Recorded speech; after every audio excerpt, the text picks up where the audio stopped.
What's going on, ladies and gentlemen, and welcome back to another edition of the Triple Threat Show. As always, I'm your host, Meryl Fatemi, back at it. Hope you guys are having a wonderful Friday here, Friday, May 15th. We are back, got a full NBA slate to break down, two NBA Game 6s to break down.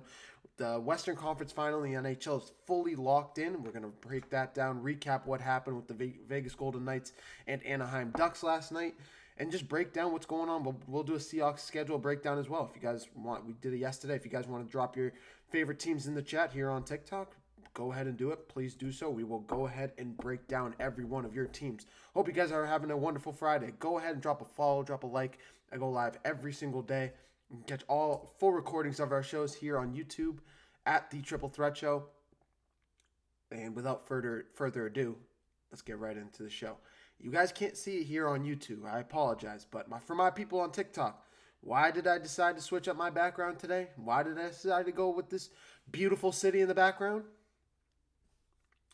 Because there's a Game 6 happening tonight in Minnesota where, I'll be honest, the Oklahoma City Thunder are studying this game tonight. If no matter who they play, whether they play Minnesota, they're praying that Minnesota can win and force a Game 7 and ultimately win Game 7. But if the Spurs win this game, they are sitting there studying every bit of film every bit of film of defense that Minnesota's throwing at Victor Wembanyama and the Spurs team. Some of it what not to do, some things of what to do. This has been an incredible series from start to finish. We've seen from Game 1, the Minnesota Timberwolves go into San Antonio and win Game 1, steal Game 1, pretty much set the tone for this entire series. Game 2, it switches gears right back over to San Antonio. Game 2 and Game 3, Victor Wembanyama goes absolutely ballistic in Game 3, shooting 72% from the field and going off for pretty much 40 points, 39 points. Absolute stud. Also in Game 1, he had a triple-double with blocks. Wemby. So he's been a stud. He's been an absolute stud this entire series. You get to Game 4. He throws that elbow over at Naz Reid. Doesn't catch a foul or catches an ejection, but doesn't catch a suspension, doesn't catch a fine, nothing. Gets a slap on the wrist. He's right back in there for Game 5. And what do the Spurs do? They blow the Spurs out by 20. They go on a 19-6 run in the third quarter of Game 5. With Wemby back on the court, without Wemby on the court, actually. It's the guards of Dylan Harper and Stephon Castle and De'Aaron Fox that are carrying the team. When the Spurs are playing incredible defense, not letting the Timberwolves get any easy shots, forcing them to beat them from outside, forcing them to knock down the three ball to beat them. When the Spurs are playing as well defense and as sound defense as they were in Game 5, they're borderline unbeatable. That goes in. That's for the Spurs, as for the Thunder that are sitting there waiting for them as well. That goes for everybody in the NBA. The Knicks, the Cavs, whoever wins that series, the Thunder, the San Antonio Spurs have arrived. The Spurs have proven that they don't need to rely on Wemby in the playoffs. The Spurs have proven that their guards can be relied upon in big moments of games, and that their guards can show up and play good defense and lock you down. Everybody thought the Spurs were going to be a team that all you had to do. I was one of those people. You put Wemby on an island. You force the guards around him to beat you, because you're relying on Stephon Castle and Dylan Harper and these young guys that haven't even sniffed the playoffs before. This is brand new to all of them. And instead of all that, it's the guards that are stepping up and winning these games for them. It's, like I said, Dylan Harper with 10 big points. He had a double-double in Game 5. De'Aaron Fox going off for 24 points, which you'd expect. De'Aaron Fox is a guy who's been in the playoffs before. He pretty much took Steph Curry to the brink of elimination. And I say brink because that was the year the Warriors came back from 3-2 down. He's been there and done that. Harrison Barnes is on the team. He's an NBA champion. This team is absolutely... They're a super team. They're loaded from head to toe with guards, with defense, with an absolute superstar talent in Victor Wembanyama. That the second you start keying in on the guards, he just shows right back in and shows why he's one of the best players in the NBA. The Spurs have arrived, and I think they go out there in Minnesota and just take down. I think they pummel Minnesota tonight. I think you see why Minnesota is one of the best teams in the NBA tonight. I think they go into Minnesota and beat them by 20 plus points. I don't think Minnesota has a chance. Maybe they prove me wrong. Maybe they go. Maybe Anthony Edwards has his 40-piece game, and the rest of the team finally shows up. Maybe Julius Randle can build off of some of the momentum and the rhythm that he pulled up with at the end of Game 5 and starts finding some of that to tap into. But if you ask me, no. I think it's wraps. I think the Spurs just get. I think the Spurs go into Minnesota and just absolutely dominate the game. I just don't see a way that the Minnesota Timberwolves can. I don't think they have an answer. They might have an answer for one guy, and you can key in and stop one player. But when the rest of the team can step up and take that role and can fill that spot, you're not going to beat that team. You are not going to be able to go ahead and beat that Spurs team that's literally guarding you and dominating you in the guard position. You thought the Timberwolves guards were good at defense? Wait till you see.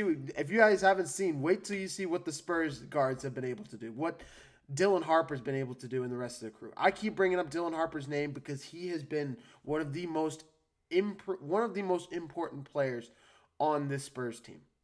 The way his impact has been felt, you go back to what he did in Game 4 without Wemby on the floor. He had 24 points in that game. He was the leading scorer for that Spurs team in Game 4. He goes out in Game 5, has a double-double with 12 points and 10 rebounds. Mind you, a lot of those came in the third quarter when he went on his run. A lot of those were in transition baskets when he was picking off Anthony Edwards and Mike Conley and Jaden McDaniels and forcing them into turnovers. If you guys watch that game, Dylan Harper is one of the most important players for this team. And you can bring up Rudy Gobert and his defense. Like I said, I keep going back to the defense of Rudy Gobert and them trying to stop Wemby because it was their entire. That's what everybody's game plan is.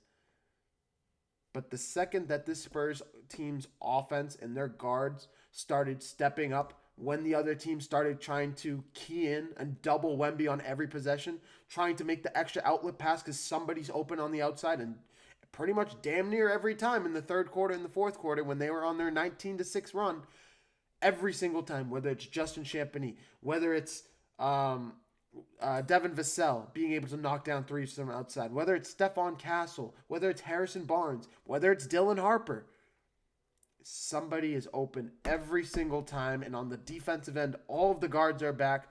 They're playing press up on Naz Reid on every single guard for Minnesota and forcing them to beat them from outside. They're not giving them anything on the interior. The only way that the Timberwolves are able to muster any offense inside is when Julius Randle is able to get it going. And I say when he's able to get it going, he's one of the most inconsistent players in the NBA. You saw it late in the series against the Nuggets. He was able to turn it on. He has not found that at all in this series. Maybe at the end of Game 5, he might have found something, and we'll see in Game 6 if he can tap back into that. That's why I brought it up. But if Julius Randle can't figure it out, if they're relying on Anthony Edwards and Jaden McDaniels to go off for 30 points, I would assume has been neutralized in this series. And it's kind of because of the length of the guards for the Spurs. That's probably the most unsung part of what's going on in San Antonio. It's the length and the athleticism of their guards. Stephon Castle is standing 6'8". Devin Vassell is standing 6'3", I think. Either 6'3" or 6'2". Harrison Barnes is like 6'4". Dylan Harper is like 6'2". These guys are all tall, big guys. And they're guards. And they're pressing up on every single one of they're like glue attached to every single one of the Minnesota's offensive players. Naz Reid is being forced to hit down, knock down, step back 3-pointers. Anthony Edwards they're forcing Anthony Edwards to drive into the lane on 2 bad knees. He had like 6 turnovers in Game 5. He's going to need to figure it out. He needs to take more than 5 shots in the first half if the Timberwolves want any chance to win this game. Put that all in a stew. I was the guy that had the Timberwolves winning this series in 7 games. But put it all in a stew, everything that we've seen over the last 5 games, and no, the Minnesota Timberwolves have not had a single answer for the San Antonio Spurs. They got lucky in game one. Game one was the game when they were up by 8 points with 3 minutes left, and Wemby damn near willed them back. And if it wasn't for Champagny missing a wide open three from the corner, they would have won that game. Nobody wants to talk about that. Game two, game three, you saw the Spurs dominate. Game four, the Timberwolves got lucky with Wemby not on the floor, and it took literally 24 points from Dylan Harper Jr. He might not, maybe, I don't know if he's a junior, but it literally, they were like 4 points away without Wemby on the floor. And then you saw game five. The Spurs are the better team. The Spurs are the better team head to toe. They have the better center. They have better talent. They have better guard play. They have a better coach. Maybe not a better coach. I like Alec Finch a lot. Mitch Johnson, I'm still waiting to see. I'm still waiting to figure out and find the verdict on him, because I didn't like his press conference after what he said, after what Wemby did. He didn't denounce any of, he didn't even give any accountability or throw any accountability at his star player. He said, if the refs aren't, sorry. Huh.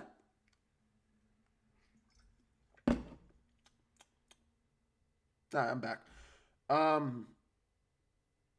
Yeah, Mitch Johnson didn't throw any accountability at Wemby at that press conference after game four. He didn't say anything along the sorts of, my star player shouldn't have done that. That's got to be on Wemby. You got to be smarter in those situations. You can't find yourself letting your temper, because you can't let your temper flare like that, because we need you on the floor to win these games.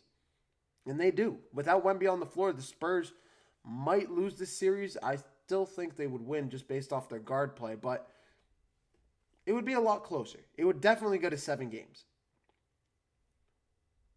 But instead, he goes, that's my star player. If the refs aren't going to call it every time he gets clobbered and fouled in the paint, then he might as well take matters into his own hands. Mitch Johnson's quote after the game. Pretty much close enough. You think that's what Greg Popovich would say? You think that's what any great coach would say? They would blame the refs. They would say players have to take accountability, have to take matters into their own hands and throw elbows at players in the neck. I don't care if that looked soft. It was an elbow. It was an elbow, and Wemby knew who he was elbowing, knew where they were. He knew exactly what he was doing. So yeah, that's all I really got for that. Now, Wemby did show up and drop 25 points, or I think 27 and 12. Actually, he drops 27 and 17, I think, in Game 5 was his final stat line. But if he can show up after that ejection, but if he can show up again and do what he did again in Game 6, the Timberwolves stand no chance. 0. I think the Timberwolves get rocked tonight by 20 points, and that's all I got. The San Antonio Spurs are moving on to face the Thunder. If I have to come back here tomorrow and apologize and say I was wrong, then I'm wrong. And Minnesota showed me something, and unless something else happens tonight where Wemby gets ejected again or some nonsense happens, Anthony Edwards goes off for 40. If the Spurs play at their best and Minnesota's able to match that and force a Game 7, then yes, maybe I'll be able to get behind their train once again. But right now, no. And I'm not just going to jump back and forth, but no, they haven't shown me a single reason why they can prove. They haven't done it through 5 games. This is not the Denver Nuggets where it's 2 guys and the rest of the company. This isn't the Detroit Pistons with 1 guy in company. This is San Antonio Spurs, one of the deepest teams in the NBA. And if it wasn't for the Oklahoma City Thunder, they would have been the number 1 seed in the Western Conference. This is who we're talking about. So you got to give them respect. You got to give them the respect that they're due. They're going to go ahead and win this series tonight and go ahead and face the Oklahoma City Thunder in Game 1 in the Western Conference Finals. Let's switch gears over to the other series, though, because a lot of people have had a lot of things to say, me being one of them as well, after what the Cavaliers did to the Pistons in Game 5. Cavs go into Detroit and beat the Pistons after being down by 9 points with 4 minutes to play. They come all the way back. Max Strus and Donovan Mitchell come alive in overtime, and they ultimately win overtime. Cade Cunningham went off for 40 points. You know who was their second leading scorer? Dennis Jenkins. His first playoff start in his career. And that was the second leading scorer for the team. If you're JB Bickerstaff, you have to say, why haven't you been playing this guy this entire series? And I would say that's probably a valid question, but he is a little bit young, so I'll give him a pass. I'll give him a pass. I'll give him a pass. Dennis Jenkins has had a good year, and he's a good spark off the bench. But outside of that, he hasn't proven himself a whole lot. But for the Pistons to lose that game, the way that Asher Thompson was playing and playing defense, the way that Dennis Jenkins showed up in his, like I took the words out of my own mouth. Took in his first playoff start and went off for 16 points and 10 assists. The way that Cade Cunningham was able to go off for 39 points and pretty much will the offense the whole way. The way that Paul Reed played the whole fourth quarter, and we'll get there in a second. Why was Paul Reed playing in the fourth quarter and in the crucial minutes of the game? Didn't they have didn't they have an all-star center or power forward in Detroit? Yeah, his name's Jalen Duren, and he sucked outside of game 1 and game 2. These entire playoffs, the first round, he got benched. The second round, he got benched again. Yeah, game 1 and game 2, he showed up a little bit. You know what he did last night in 25 minutes? 9 points with 5 rebounds and a minus 16 on the floor for an all-star center. Center. I was going to call him. He looks like a power forward. Come on. He looks like a power forward sometimes, but he's like a blend of the two. But that's Jalen Duren for you folks. Granted, the Cavaliers do have a guy by the name of Evan Mobley and Jared Allen, and I've said the entire series and all playoffs long, whoever faces the Cavaliers, if they don't have an answer for that double big, they have no chance in this series, in any series. Once again, they combined for 35 points in Game 5. They combined for 18 rebounds in Game 5. On the road, they combined for 5 blocks and 2 steals. Yeah, Evan Mobley had 4 turnovers, but he was hitting big-time threes down the stretch. He hit that game-tying 3 late in regulation. That's Evan Mobley for you, folks. That's Donovan Mitchell going off for 21 points. He had 14 points, 0 of 7 from 3. You know what he kept doing? He just kept shooting. Started going down the lane. He had a guy by the name of Max Strus rolling with him off the bench going off for 20 points. He had a guy in James Harden who was rewriting his playoff resume. The way, maybe not resume, but at least the way that people talk about him. This is the guy in James Harden that we used to say was one of the worst playoff performers in NBA history. He might still be. You might still be able to have an argument that says, oh yeah, you look back at 2023 when he had 0 points in Game 7. Look back at 2018 with the Rockets when he had 2 points in a Game 7 against the Rockets, or against the Warriors. Twice he blew a 3-2 lead. He blew a 3-2 lead blew a 3-2 lead with the Rockets, and he blew a 3-2 lead with the Sixers. Game 7 last year against the in 2024 against the Dallas Mavericks. 0 points. 0. This is the James Harden that we're talking about. That showed up and dropped 30 points in a Game 5 on the road. You have to give him the credit that he deserves. He was money down the stretch of that game. Every time the Cavaliers needed a spark, every time the Pistons started coming back and bringing the game close, it was James Harden that was either getting to the free throw line or hitting fadeaway jumpers. It is what it is. You have to give him the credit that he deserves. Yeah, he had 6 turnovers, but he also had 6 assists with 8 rebounds. James Harden's a big reason why they won that game, and he deserves a lot of the credit, I think. James Harden, Donovan Mitchell, a complete team effort around the board for the Cleveland Cavaliers in that game. And you're looking at them now, going back to Cleveland with a 3-2 lead. They haven't lost in Cleveland all playoff long. 0. They're like, what is it? They're 4, quick maths. They're 6-0 at home in these playoffs. 6-0.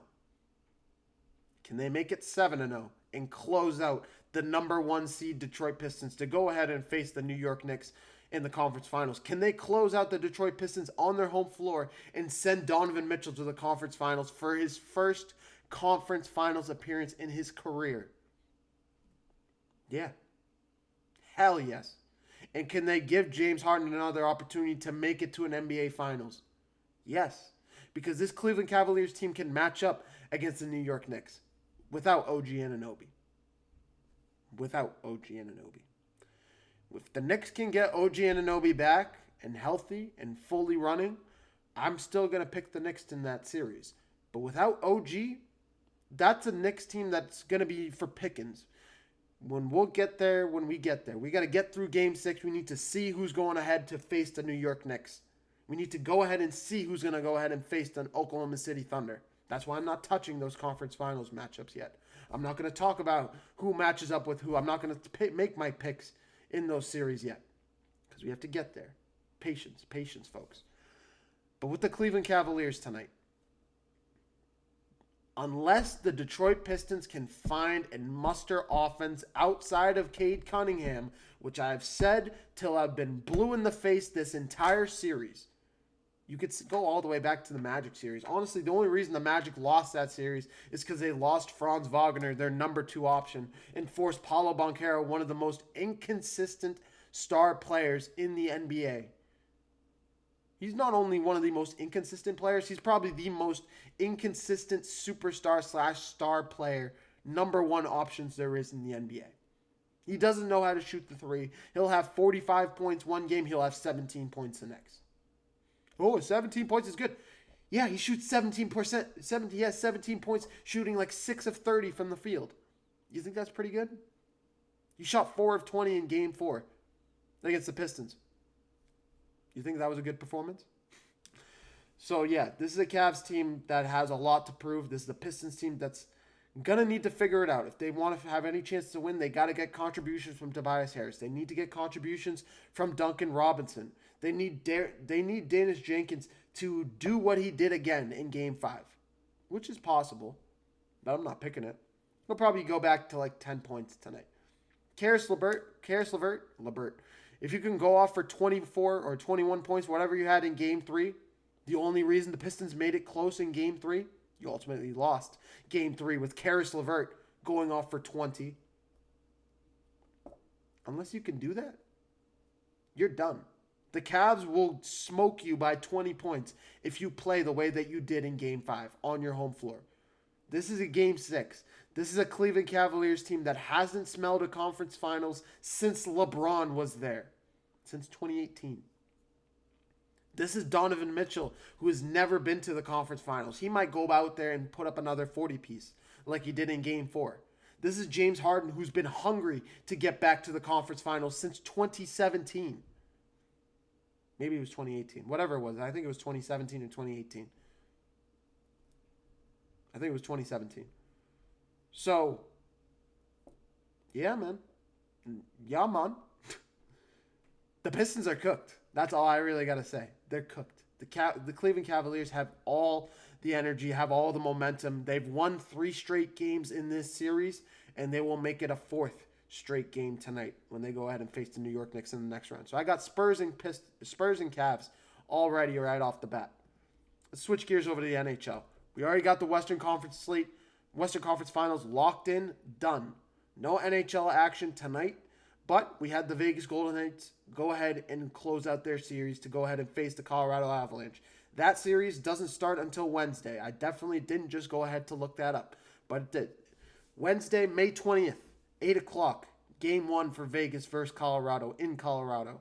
Going to be a phenomenal series. Vegas has all the experience, has all the goal scorers. They showed against an Anaheim team that knows how to put the puck in the back of the net. You literally saw what they did against Edmonton. They had at least 3 games with over 4 goals. They had 2 games with over 6 goals in that series against the Oilers. And they went ahead and lost to Vegas in 6 games. This is a Ducks team that can go tit for tat, goal for goal with anybody. And in a closeout game in Anaheim, Vegas went into Anaheim, took a 3-0 lead in the first period, and then slammed the door with 2 more in the third. It was wraps.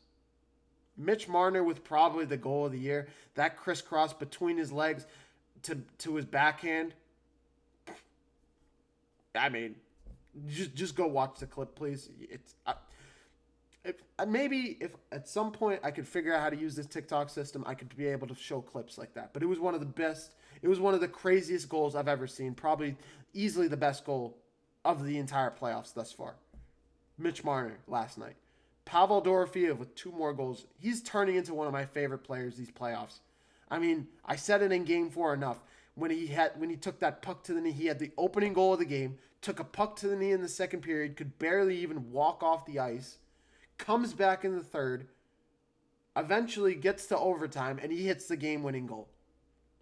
I mean, you can't write it up any better.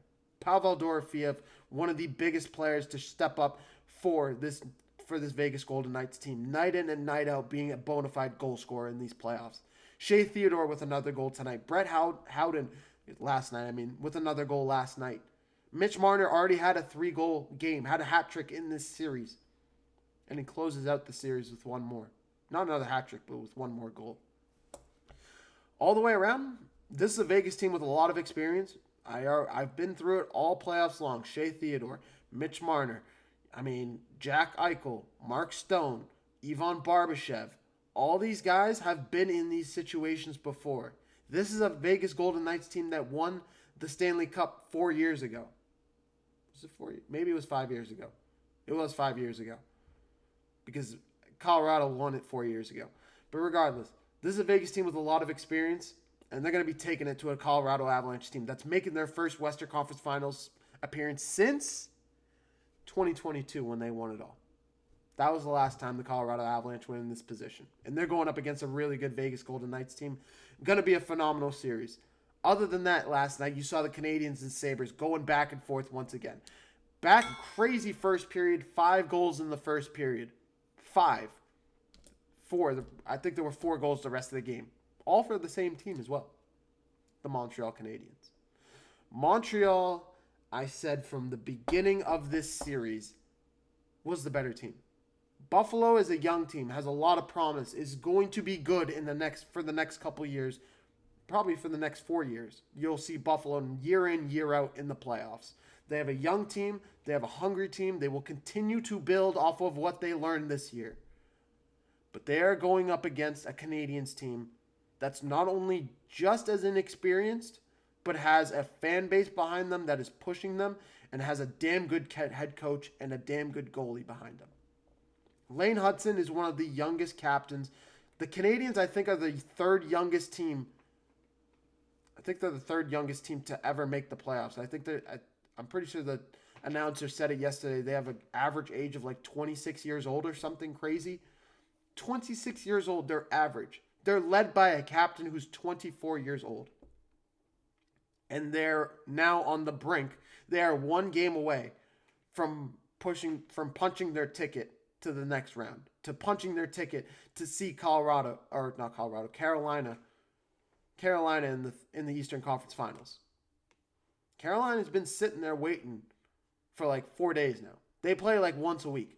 They play every other week. They sweep somebody and then they get a week off. Happened in the first round, happened in the second round once again. They're 8-0 in the playoffs. If there's a team that can go into Carolina and beat that Hurricanes team at least once, at least twice, I don't think they're going to win a series, but they might win a few games. It's Montreal. Because I'm telling you right now, if it's Buffalo, they're not going to win a single game. Not one. Buffalo does not have the players defensively to stop and hang with that Carolina Hurricanes team. They might have a good first shift. They might have a good, decent second shift. But when that third shift comes along, the fourth shift, the third and fourth lines come out, they just can't hang. They haven't been able to hang with the Canadiens all series long.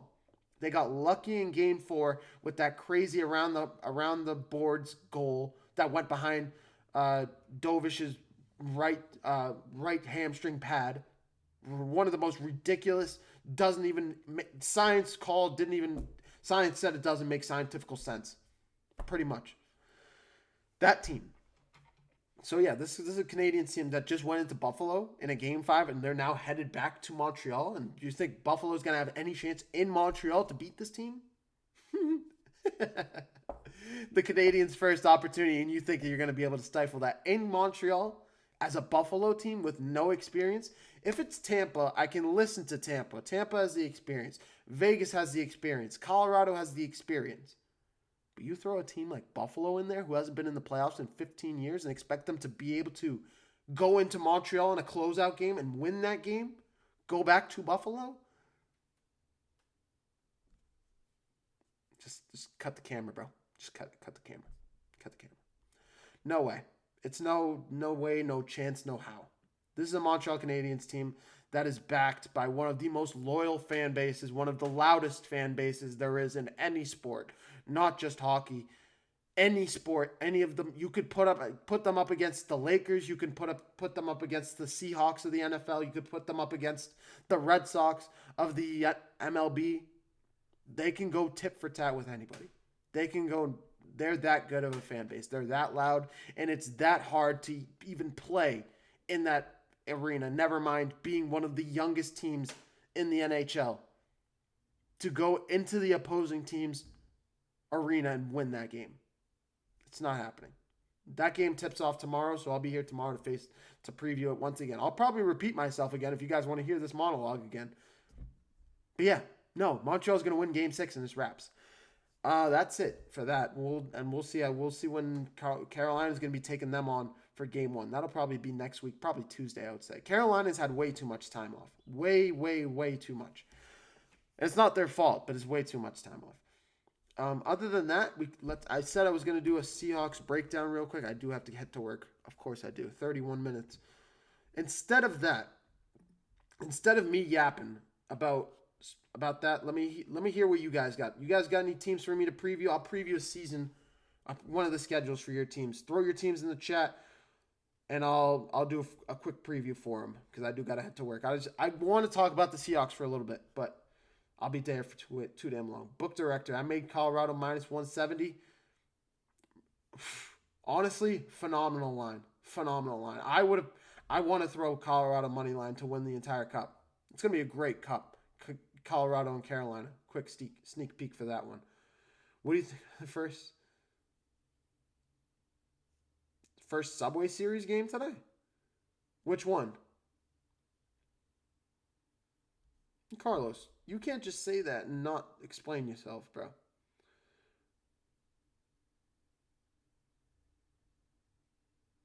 All right, bro. A bunch of yapping going on in this chat. Low key. Honestly, I wanted to talk some Seahawks today. I don't think it's going to happen just because I'm running low on time, but you know what?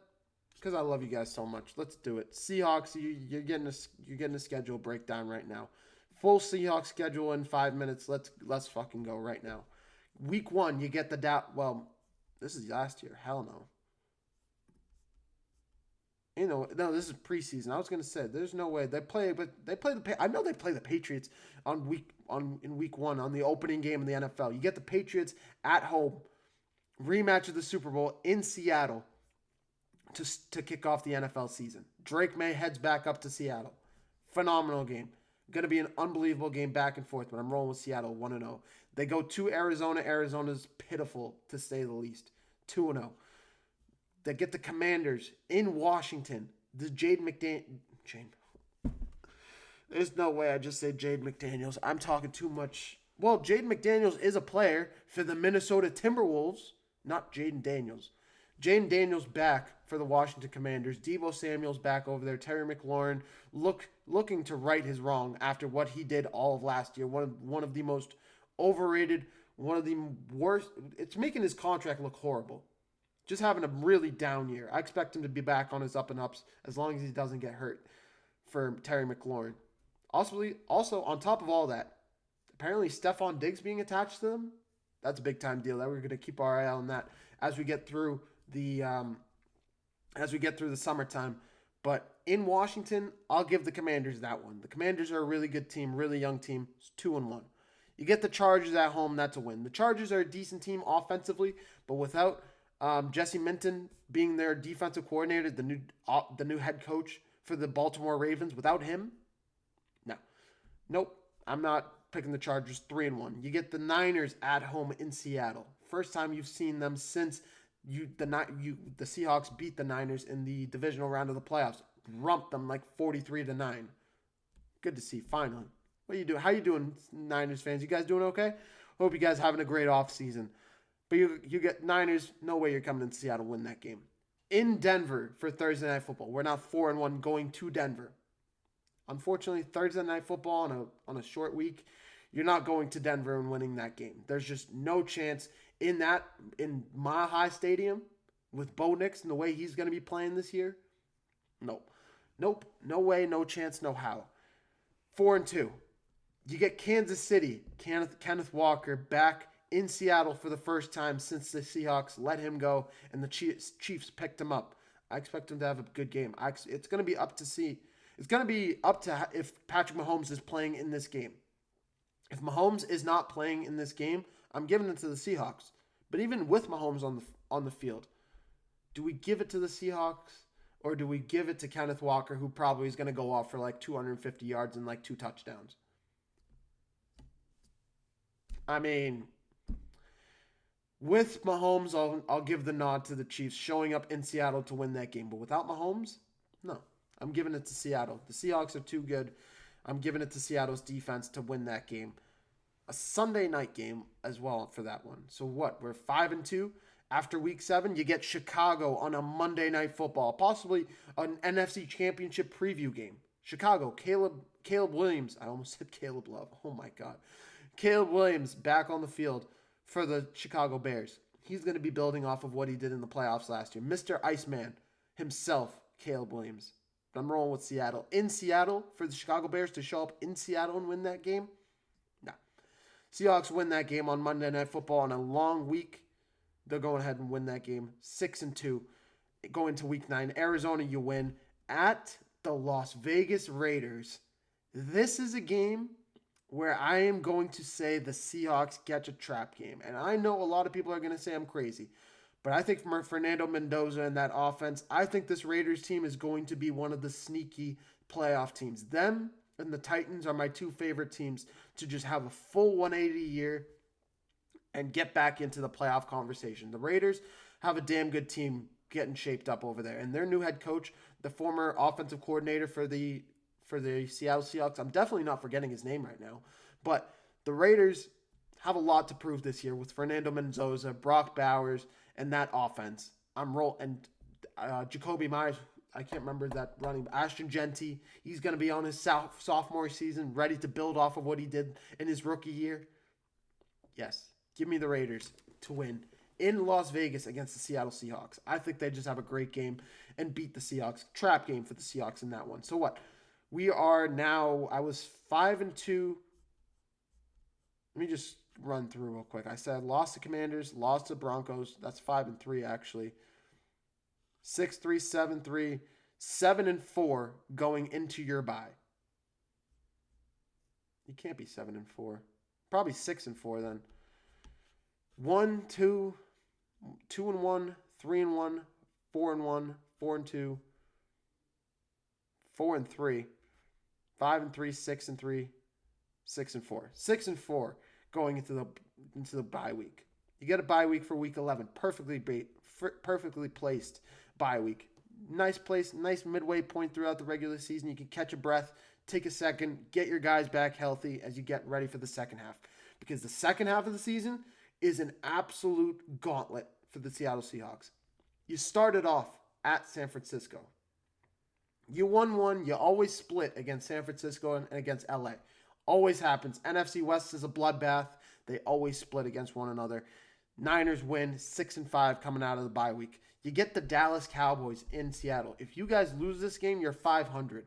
Possibly looking at, are you guys having a Super Bowl hangover? I'm already hearing it here in the headlines. Super Bowl hangover. Everybody talking about the Seahawks actually a legit team. Could they repeat? Could they miss the playoffs? I don't know. The NFC's loaded this year. You can't lose to this Dallas Cowboys team. On Monday Night Football, the Seahawks go ahead and beat the Dallas Cowboys in Seattle. It'll be a close game. It'll be a good game. But Seattle will pull that game out and win that game. Then they get the Giants in town. And this is a Giants team.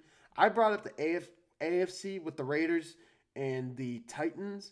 The Giants are an absolute got to be one of those teams that has a full 180 chance. With the way this roster is loaded from top to bottom, offensively, defensively, special teams, offensive line, defensive line, everywhere you look, outside of maybe the offensive line, because the offensive line has been shaky for years. Outside of the offensive line and outside of the secondary for the New York Giants, every single position is an absolute monster. Every single one. The Giants are going to show up in Seattle and win that game. 7-6 after the Seahawks drop that game to the Giants. The Giants are that good of a team, and they're going to be fighting for an NFC East crown at that point. It's week 14. It's December. This is when games get tight. So yeah, the Giants will win that game. So you go 1-1 in 2 games against the NFC East, and to follow that up in week 15, you got to go to Philadelphia. So you get 3 NFC East teams back to back to back. You get Dallas and New York at home, and then you got to go fly across country to Philadelphia for a Saturday night 2 p.m. game, or Saturday after, actually 5 p.m. because I'm reading Pacific time. 5 p.m. game, late afternoon game in Philadelphia on a Saturday. It's a short week. Philadelphia Eagles are going to win that game. I know the Seahawks are a good team. I know they have a lot of poise and a lot of pressure on them, and they have a lot of reasons to go ahead and repeat after what they brought back this year and who they added. They added Dante Fowler to their defense. Yeah, they lost Reek Woolen, but they added Dante Fowler to that defense, to that defensive line that's already loaded. Yeah, you're going to lose that game. So you're now 7-7 through 15 weeks. And then there's one team that I have not mentioned yet. You're saying, there's 4 teams in the division. You got the Cardinals twice. You got the Niners twice. You got to face the Rams twice in 3 weeks. And it's the last 3 weeks of the season. Not the first 2 weeks. Not when the season's new. Not when things are getting you. No. The last 3 weeks, you get the Rams twice. I'm already shivering thinking about what this Rams team can do to it. The Rams, if you can ask any Seahawks fan, you can ask any Rams fan, when these two teams play each other, both fan bases are sitting over there with high anxiety watching those two teams play. Because you want your fan base to win. You want your team to win. But the opposing team is just, for whatever reason, well, not for whatever reason, they're just both so damn good that both teams are just sitting there going back and forth with one another. And it goes down to the wire every single time they play. We saw what it was in the second game of the regular season last year. We saw how the NFC Championship game was pretty much the Super Bowl of these last playoffs. And you got to face the Rams twice in the last 3 weeks of the season. You can't really ask for worse placement. And you know the NFL's sitting there watching. You know the NFL's sitting there making the schedule, and they're like, you know what? The Seahawks just won the Super Bowl. How about we just go sit there and give them an absolute gauntlet of a schedule? I mean, that's what this is right now. You get the Rams twice. You get the Rams in Week 16 at home. You have to split against this Rams team. Matt Stafford and Puka Nacua are ready. Matt Stafford's probably going to retire after this year. So he's going to be highly motivated to start this series off the right way and rewrite his wrong from last year. Sam Darnold loves going up against this Rams team. Sucked when he was in the Seahawks. Has been pretty good since then. Had to beat them in the NFC Championship game. Beat them in the second to last week of the regular season last year. Or maybe it was third to last. Whatever it was. Coming back from like 22-3 or 22-7 down. Come all the way back.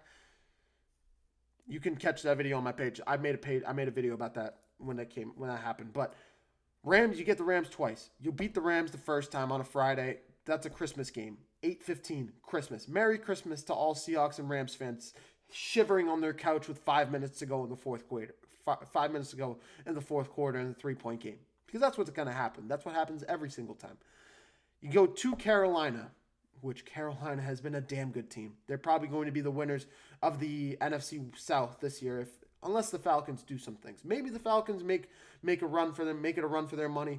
But I think the Carolina Panthers continue to build off what they did last year. I think Bryce Young continues to become a more accurate quarterback and continues to build, and that defense continues to get better. So I'm going to roll with Carolina to win that game. You go 8-8, and then you go to LA for the final game of the season. LA's probably going to win that game. I mean, LA's probably going to win that game, right?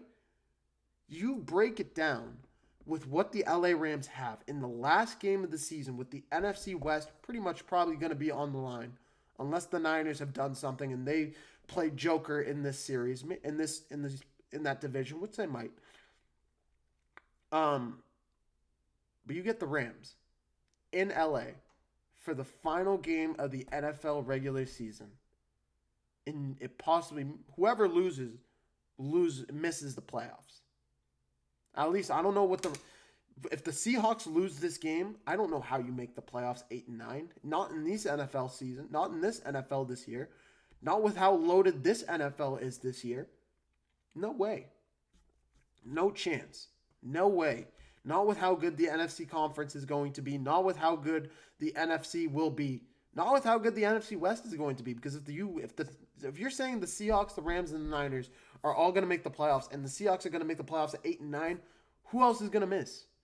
You go to the North. You think there's not going to be another team outside of, or there's not going to be a second team outside of Green Bay, Chicago, and Minnesota that makes the playoffs? Or Detroit? I didn't even bring up Detroit. Detroit's still a damn good team. You know they still have a guy by the name of Jahmyr Gibbs. Pretty good at football. Amon-Ra St. Brown. Pretty good at football. I didn't even say the NFC East yet. We just talked about the Giants.